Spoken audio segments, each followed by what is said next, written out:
ஆண்டவருடைய ஆவி என்மேல் உள்ளது, ஏனெனில் அவர் எனக்கு அருள் பொழிவு செய்துள்ளார்.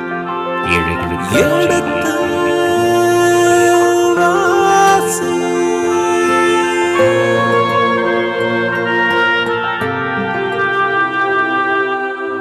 எடுத்து வாசி.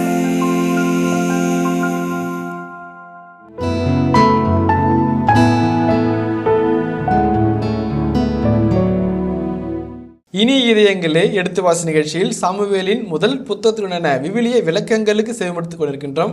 கடந்த பகுதியின் தொடர்ச்சியை இன்று தொடங்குவோம். வாருங்கள் நிகழ்ச்சிகள் செல்வோம். உங்கள் சார்பாக தந்தை அவர்களுக்கு வணக்கம் சொல்லி நிகழ்ச்சியை தொடங்குவோம். வணக்கம் தந்தை அவர்களே.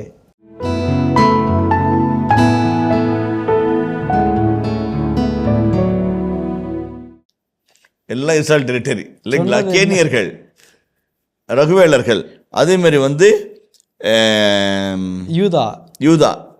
யூதாவின் தென்பகுதி ரகுவேலர்கள் மற்றும் கேனியர்கள் எல்லாமே இஸ்ரேல் பெரிய. ஆனால் அடித்தது யாரு? அமலக்கியரு, கிறிஸ்தியரு, கெசூரியரு. சொல்றது யார? இவங்களை சொல்றாரு. ஐயோ, தாவீது போய் சொல்றாரா அப்படின்னு ஒரு கேள்வி வரலாம்.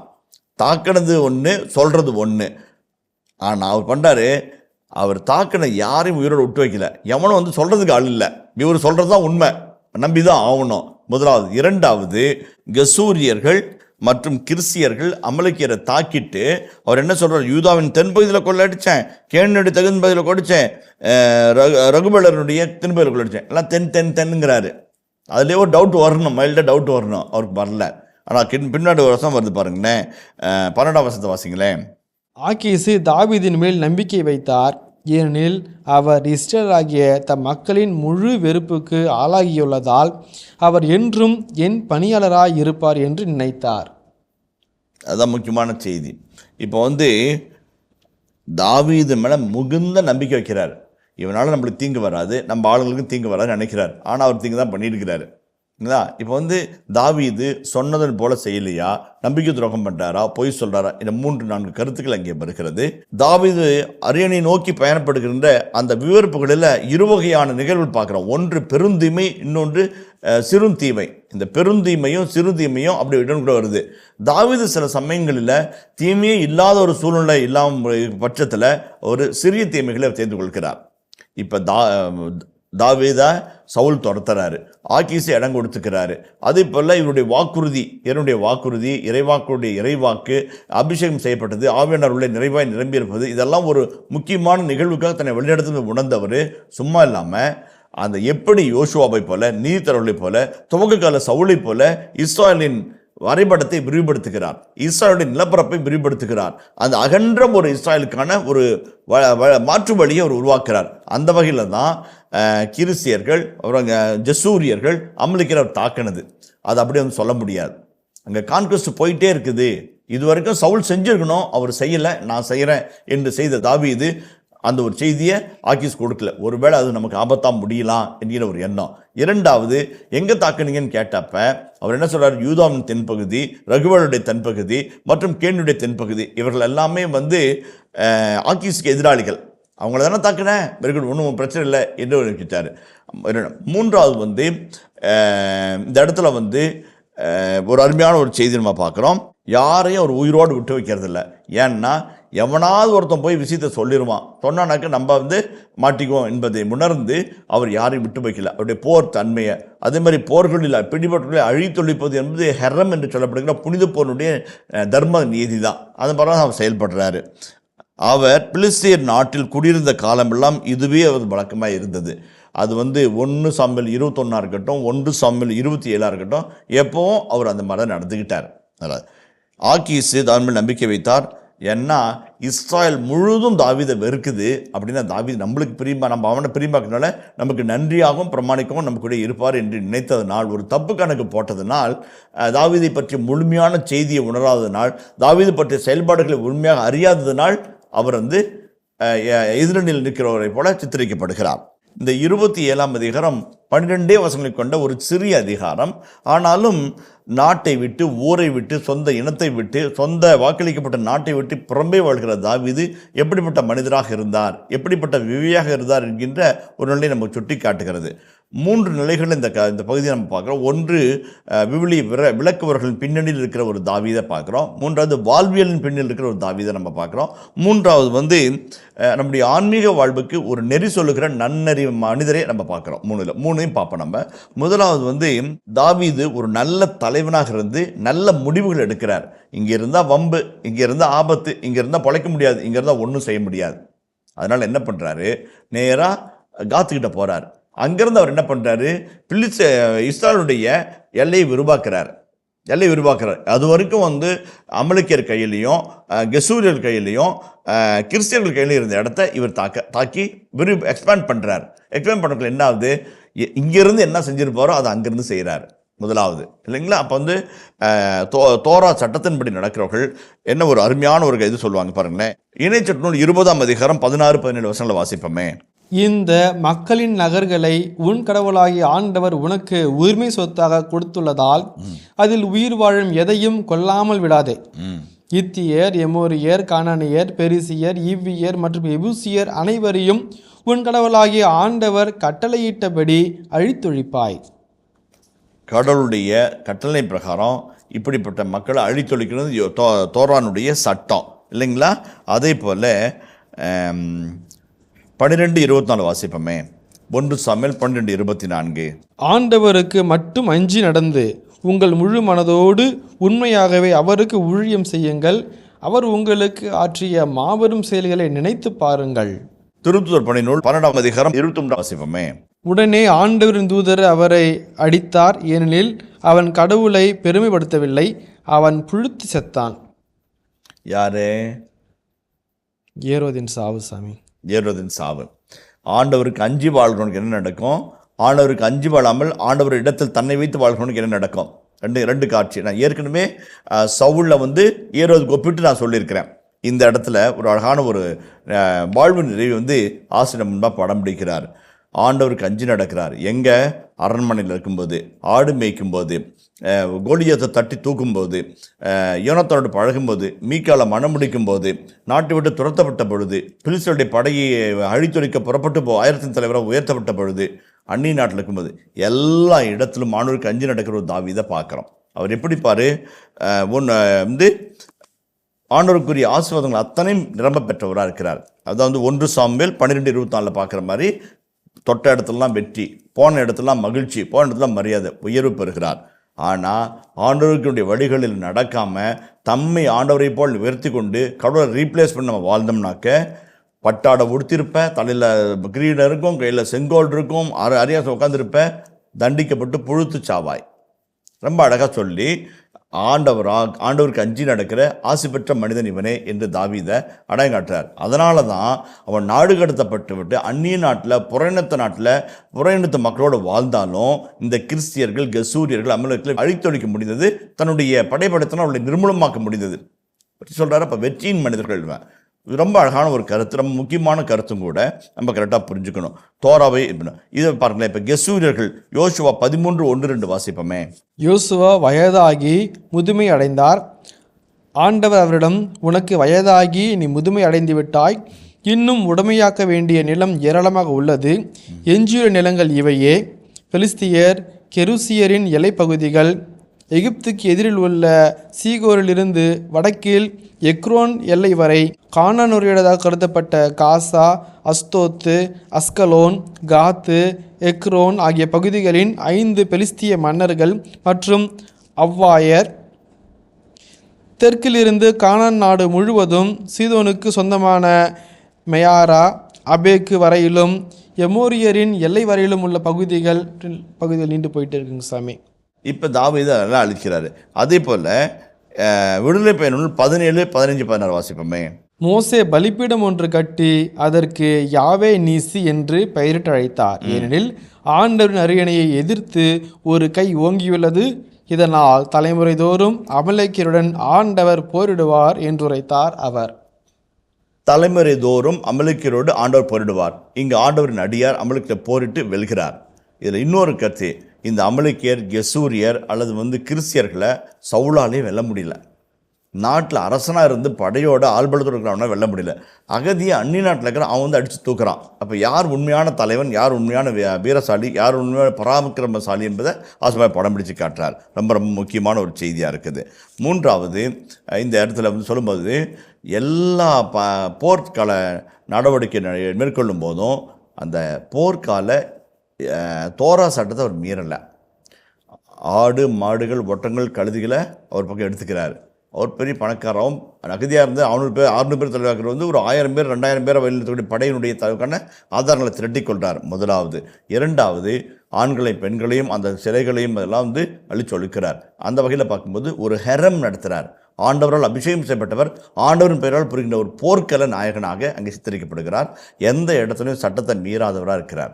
மனைவிமால் சட்டத்தை மீறலை, புறணித்தார் அரசனுடைய இல்லத்தில் இருக்கும்போது சட்டத்தை மீறலை, போர்க்களத்தில் சட்டத்தை மீறலை. எவ்வளோ ஒரு நல்ல மனிதனாக இருக்கிறார். அது ஒரு காரியம். இறுதியாக ஒரு காட்சியாக, இறுதியான ஒரு செய்தியாக,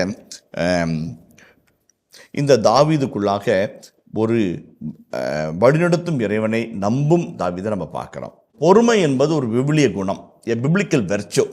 தனி மனித வாழ்வும் சரி, சமூக வாழ்வும் சரி, ஒரு பொறுமை ரொம்ப ரொம்ப முக்கியமான ஒரு குணமாக கருதப்படுகிறது. அந்த வகையில் பார்க்கும்போது தாவீது பொறுமையாக இருக்கிறார். ஆடு மேய்க்கும் போது அபிஷேகம் செய்யப்பட்டார். ஆண்டுடைய இறைவாக்கு உரைக்கப்பட்டது, நீ அரசு கட்டில் அமர்வாய், உனக்கு பின் வருகிற சந்ததியும் அந்த அரசு கட்டில் தொடர்ந்து அமரும் என்ற வாக்குறுதி கொடுக்கப்படுகிறது. தாவீது நம்பினார். எப்போ நம்பினார்? ஒத்த கல்லில் கோலியாத்தை தட்டி தூக்க முடியும் நம்பினார். ஆண்டவரால் அவனுடைய உதவினால் முடியும் நம்பினார். பிலிஸ்தர்கள் படைத்தளபதியாக உயர்த்தப்பட்டு நீ பிலிஸ்தர்களை வென்றுவா போது மீகாலை மணப்பதற்கும் சரி அல்லது படையில் நடத்தும் போதும் கடவுளை நம்பினார். அரண்மனையில் இசைக்கர்கள் மீட்டுவனாக இருந்தேன், நம்மளை 1000 தலைவராக மாற்றுறாரு, படைத்தளபதியாக மாற்றுறாரு, மெய்க்காவெலாம் மாற்றுறாரு, சாமியோட உதவினால் முடியும் நம்பினார். இது உயர்வின் போது. தாழ்வின் போது அவர் சூபு பகுதியில் கடந்து போய் தப்பி பிழைக்கும் போதும் சரி, அல்லது ஹெப்ரோனுக்கு போகும்போதும் சரி, அல்லது அக்கிலா குன்றுகளில் அகதியாக அலையும் போதும் கடவுளை நம்பினார். அவர் கொடுத்த வாக்கு மாறாது, அவர் நம்மளை காப்பாற்றுவார், அவருடைய வாக்குறுதி நம்ம நிறைவேறும். நாம் இப்படி அகதியாக இருப்பது நிரந்தரம் அல்ல. நிரந்தரம் என்பது ஆண்டவரின் வாக்குறுதியின் பாத்திரம்னா மாறுவது தான். அந்த பொறுமை ரொம்ப ரொம்ப முக்கியம். இதை எல்லாருடைய வாழ்க்கையிலும் பார்க்குறோம். அது மோசேவாக இருக்கட்டும், அல்லது அப்ரஹாமாக இருக்கட்டும், அல்லது யோசேப்பாக இருக்கட்டும், அன்னை மரியாளாக இருக்கட்டும், அல்லது பவுலடிகளாக இருக்கட்டும், அந்த பொறுமைக்குள்ளாக புகுந்து வெளியே இப்படி தங்கமாக ஜொலிப்பாங்க இல்லைங்களா? அப்போ அந்த பொறுமையின் போது நம்பிக்கையும் எதிர்நோக்கின் திருப்பயணிகளாக நம்ம புறப்பட்டு வரவும் இறைவன் அழைக்கிறார். அந்த பொறுமைன்றது இயலாமையினால் விதியேன்னு ஏற்றுக்கிறது தான் பொறுமை இல்லை. ஒரு நம்பிக்கையோடு கூடிய எதிர்பார்ப்பில் பொறுமையோடு காத்திருப்பது, அதுதான் ஒரு பியூட்டிஃபுல் வெர்ச்சு. அதை நம்ம புரிஞ்சுக்கிட்டோம் அப்படின்னோம்னாக்க பொறுமை பொறுமையாக இருக்காது, பொறுமை நமக்கு பெருமையாக இருக்கும். ஏன்? ஒரு கடவுள் கொடுத்த திட்டம் நிறைவேறும். முடியாதுன்ற ஒரு நிலந்தாலும் முடியும்னு ஆண்டவரால் முடியுன்றதை நம்பி வாழ்கிற ஒரு பொறுமையுள்ள ஒரு குணம் தான் எதிர்பார்ப்புடைய உன்னதமான அங்கம். அது தாவீதுகிட்ட இருந்துச்சு, யோசேப்புக்கிட்ட இருந்துச்சு, அப்ரஹாம்கிட்ட இருந்துச்சு, மோசேக்கிட்ட இருந்துச்சு, யோசுவா கிட்ட இருந்துச்சு, அன்னை மரியாள்கிட்ட இருந்துச்சு, பவுலடிகளார்கிட்ட இருந்துச்சு. அந்த குணம் வரணும், ரொம்ப முக்கியமான குணம். நடப்பதற்கு இடமே இல்லை என்ற நிலையிலும் அப்ரஹாம் கடவுளை நம்பினார். அதனால் விசுவாச தந்தையானார் என்று பவுலடிகளார் அப்ரஹாமை பற்றி மிக அழகாக சொல்றார். அந்த பொறுமையும் எதிர்பார்ப்போடு கூடிய எதிர்நோக்கோடு கூடிய நன்னம்பிக்கை பயணத்தில் நம்ம தொடர்ந்து போனோம் அப்படின்னோம்னாக்க ஜெயிப்போம். தாவீது நமக்கு ஒரு அழகான பாடத்தை சொல்கிறாரு. எங்கெங்கேயோ போகிறாரு. பெத்லகேமுக்கு எருசலேமுக்கு 4 கிலோமீட்டருங்க, 4 கிலோமீட்டர். கள்ளக்கோட்டையை வாங்கி ஜோப்பில் போட்டு நீங்கள் நடந்தீங்கன்னா 1/2 மணி நேரத்தில் சேர்ந்துடலாம், 3/4 மணி நேரத்தில் வேகமாக சேர்ந்துடலாம். 3/4 மணி நேரத்துக்கு மேலே ஆகாது. ஆனால் அவர் அந்த பயணத்தை அந்த எருசலேமுக்கு அடையிறதுக்கு அவர் எடுத்துக்கொண்ட ஆண்டுகள், அது எடுத்துக்கொண்ட தொலைவுகள், கடந்த நாடுகள், கண்ட போர்க்களங்கள், பட்ட அவமானங்கள், பட்ட சித்திரவதைகள் ஏராளம். இந்த 4 கிலோமீட்டரை ஃபில் பண்ணுறதுக்கு அவர் எவ்வளோ பாடுபட்டார். அந்த பாடுகளில் அவர் பொறுமையாக இருந்தார், நம்பிக்கையின் எதிர்நோக்காக காத்திருந்தார். நான் அபிஷேகம் செய்யப்பட்டவன், ஆவியினால் நிரப்பப்பட்டவன், ஆண்டவர் என்னோடு இருக்கிறார், அவர் வாக்கு பொய்க்காது. இதெல்லாம் அவருக்குள்ள ஒவ்வொரு நாளும் நடக்குது. அது அமலேக்கியரை தாக்கும்போதும் சரி, கிறிஸ்தியர்களை தாக்கும்போதும் சரி, அல்லது கெரூசியர்களை தாக்கும்போதும் சரி, ஆக்கிஸ்ட்டை பேசும்போதும் சரி, ஆக்கிஸ்டனுடைய அரண்மனையில் யாசகுணம் உண்டு வாழும்போதும் அந்த எண்ணம் இருந்துக்கிட்டே இருந்துச்சு, அந்த பொறுமை இருந்துக்கிட்டே இருந்துச்சு. அதுதான் அவர் அந்த அரியாசனை தூக்கி அருமையாக அவர் வழிநடத்துச்சு. அந்த பொறுமை நம்ம பசங்களுக்கு இருக்க மாட்டேங்குது. இருக்க மாட்டேங்குது. அப்படியே கிளிக் ஆஃப் த மவுஸில் எல்லாம் நடக்கிறதுனால, அப்படியே ஒரு டச் ஆஃப் த ஃபோனில் வந்து எல்லாத்தையும் ஆர்டர் பண்ணுறதுனால வாழ்க்கை அப்படி அமையணும்னு நினைக்கிறாங்க.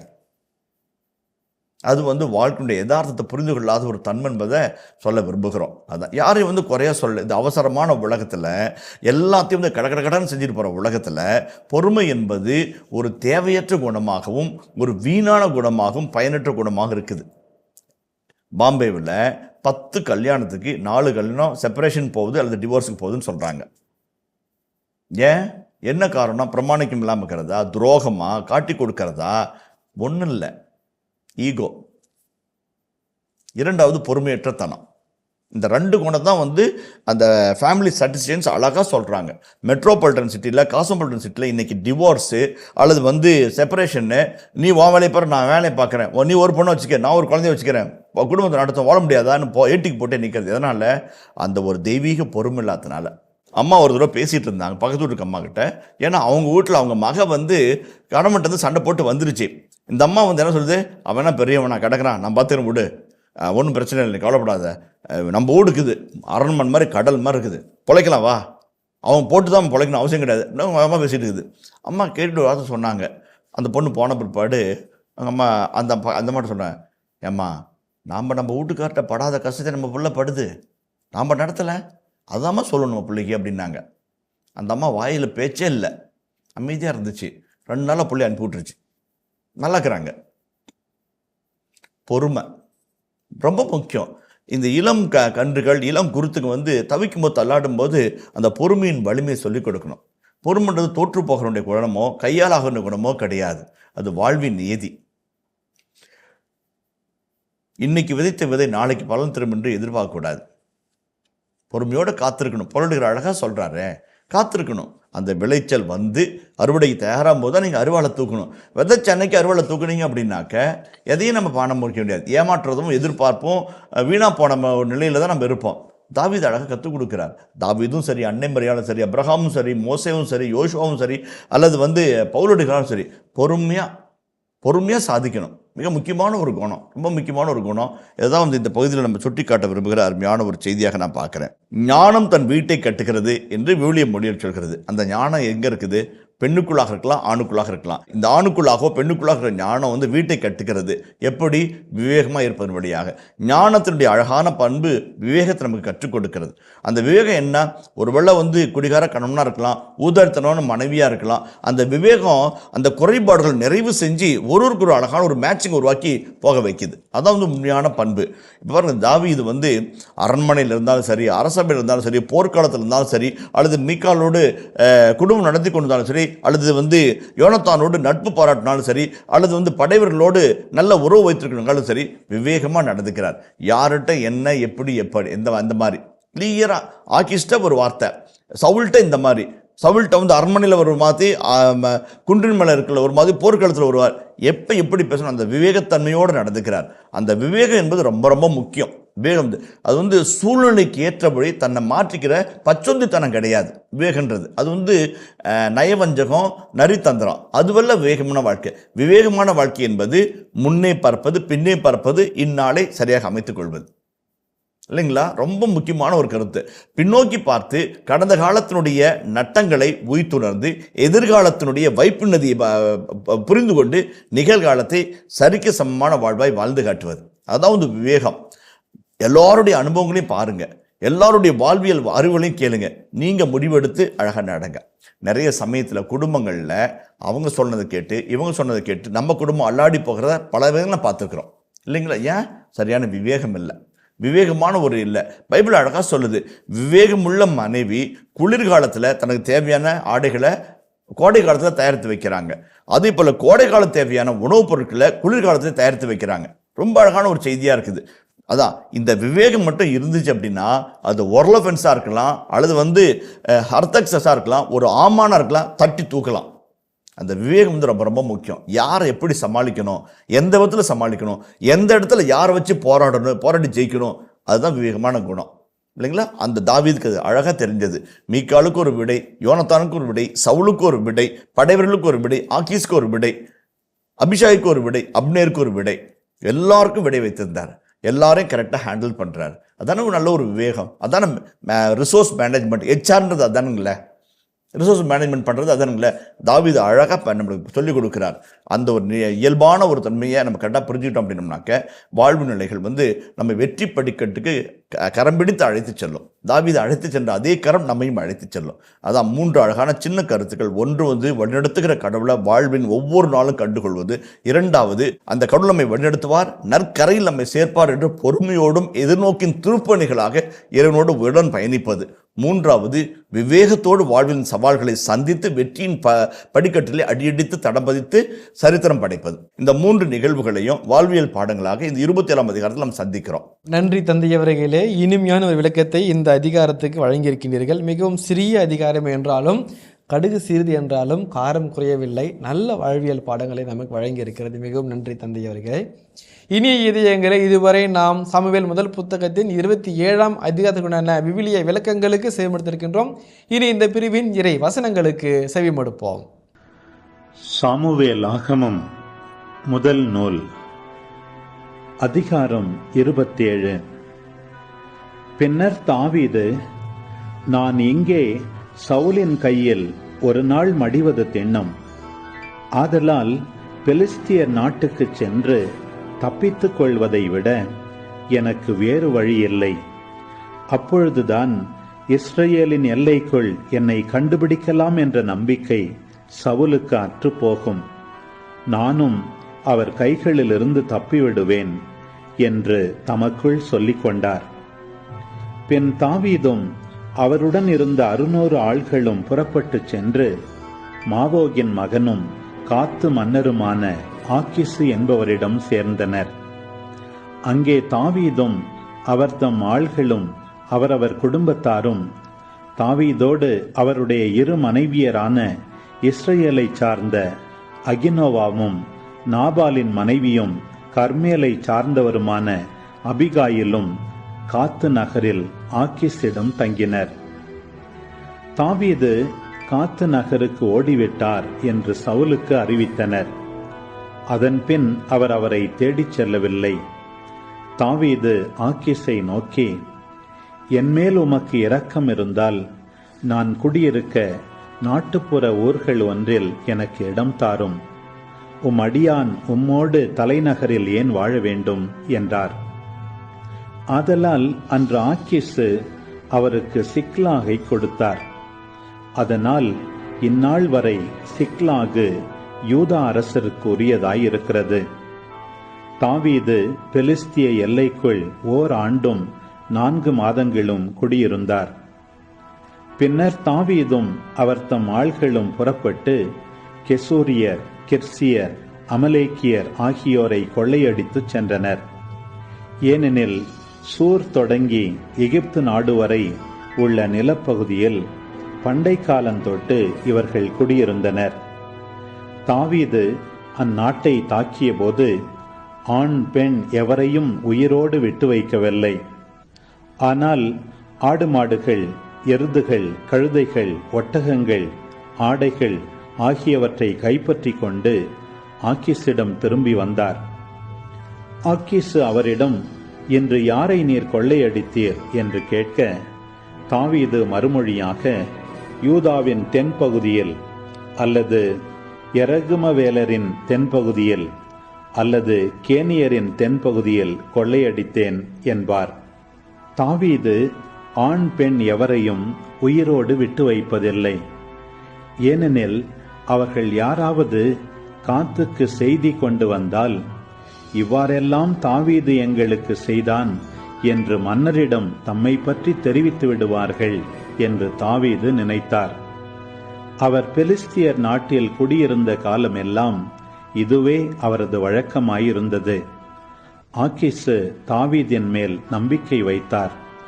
ஏனெனில் அவர் இஸ்ரவேலராகிய தம் மக்களின் முழு வெறுப்புக்கு ஆளாக்கியுள்ளதால் அவர் என்றும் என் பணியாளராயிருப்பார் என்று நினைத்தார். இனிய இதயங்களே, எடுத்து வாசி நிகழ்ச்சியில் சாமுவேலின் முதல் புத்தகத்துடனான விவிலிய இறை வசனங்களுக்கு செவிமடுத்துக் கொண்டிருக்கின்றோம். இதன் தொடர்ச்சியை மீண்டும் அடுத்த பகுதியில் பார்ப்போம். அதுவரை இணைந்திருங்கள். இயேசுவுக்கே புகழ், இயேசுவுக்கே நன்றி, மரியே வாழ்க. எதிரியின் கூடாரத்திலே இவருக்கு எப்படிப்பட்ட ஒரு பாராட்டு மழை கிடைக்கிறது என்பதை பற்றி அழகான செய்தியை இந்த ஆக்கீஸ் என்கின்ற பிலிஸ்திய மன்னன் மூலமாக தாவீதினுடைய நிலைப்பாட்டை உறுதிப்படுத்துகிறார். அது பிலிஸ்தியர், இவங்க இஸ்ரேல். இவங்க யாரு? ரெண்டு குரூப்லையும் சேராமல் ஒரு நட்டாத்தில் விட்ட ஒரு நிராதரமான மனிதர்கள். நாங்கள் பிலிஸ்தியர் படையை சார்ந்தவங்கன்னு சொல்ல முடியாது, நாங்கள் சவுலினுடைய வேலையாட்கள்னு சொல்ல முடியாது.